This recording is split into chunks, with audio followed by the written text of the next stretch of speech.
tonight, turning our attention back to racing. We've got Dan Morton on the Sports Daily joining us. Dan, congratulations on Saturday and thank you very much for your time. Morning, man. Thank you. It was a bit of a relief. Got him over the line. Yeah, exactly right, Dan. How did you go in? Were you a little bit apprehensive about King of Light, knowing that there's more to play out yet, but there's a big spruik on this horse?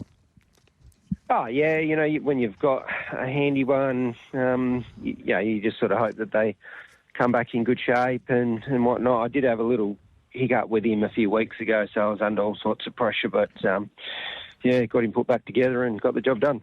Was that around that time of the second trial, and what was that hiccup? It was leading into it, yeah. I think he got himself cast in a yard and just was a bit not 100% there for a little bit. So, yeah, we had to, like I say, just do everything you got to do and got the result. The 1200 on Saturday, Dan, what were you expecting to see from him, or did you get what you wanted? No, got probably everything we wanted and some. I think, it wouldn't have surprised me if they were too sharp for him, especially with a bit of race experience some had on their side going into the race. But, I thought he couldn't have been any more impressive, and we've always felt like the further he gets, the better he'll be. So, ticked a few boxes for us. He won a couple of races in July, and then we've obviously seen him there on Saturday. Did he take a big jump physically from those two races there at Belmont to what we saw on Saturday?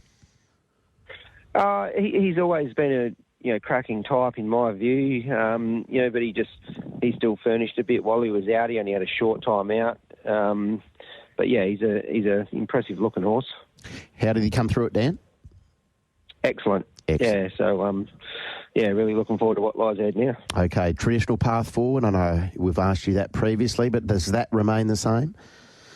Yeah, for sure. We'll just the fair ether in a fortnight and get his hopefully all going well. You think he's going to improve to 1,1600 metres? I would just think naturally he will. So that's we'd expect him to come forward, especially fitness-wise as well. So, I'm really looking forward to, mile with him. Dan, it never looked like it was going to be my Authoritas race the way it shaped out on the weekend, but I know he's finished 12th, but all in all, I dare say you were happy with what you saw? 1,200 metres, drew, one from the outside. It was always going to be awkward for him, but I think if I'm right, he ran the second quickest last 600 and he had a bit of a checkered path to get, to achieve that. So, again, it's probably all we needed to see with him, and pressing forward towards the mile, I think it's going to be, more to his liking. How much is there between King of Light and My Authorita, do you think? Oh, they've done a little bit of their work together.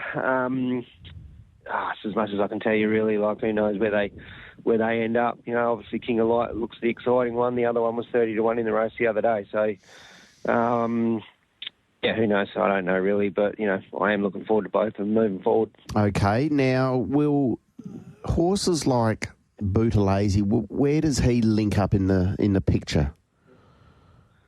He's done nothing wrong as well. He's building into a really nice, strong horse. So I think his next outing Saturday. In the fair ether, and then again looking forward to further ones with him. He's a big, strong, likely looking horse. So he couldn't have been more impressive when he won there the other day. So got a little bit of ammo coming forward, hopefully. So are they just the three you'll have in the fair ether? Yes. Yeah. Burgess Queen for the fillies. We have a fair bit of representation there. The two likely ones are Pure Excess and a mental blank. The other filly that raced good the other day, Chris Hunter. Sorry, just having a mental blank. But there's a couple of options.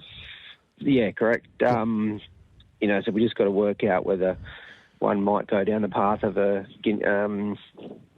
Placid Arc Prelude and Placid Arc, or keep them both to the fillies races. But we'll have a chat with BJ and Connections today and try and work that out. How did you assess the return of Super Smink in the Crawford last Saturday week, Dan?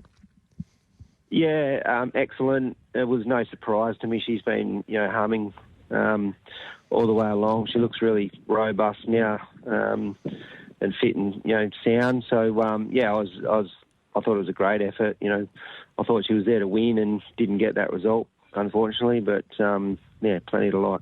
Does she race Saturday or do you wait for the Listia?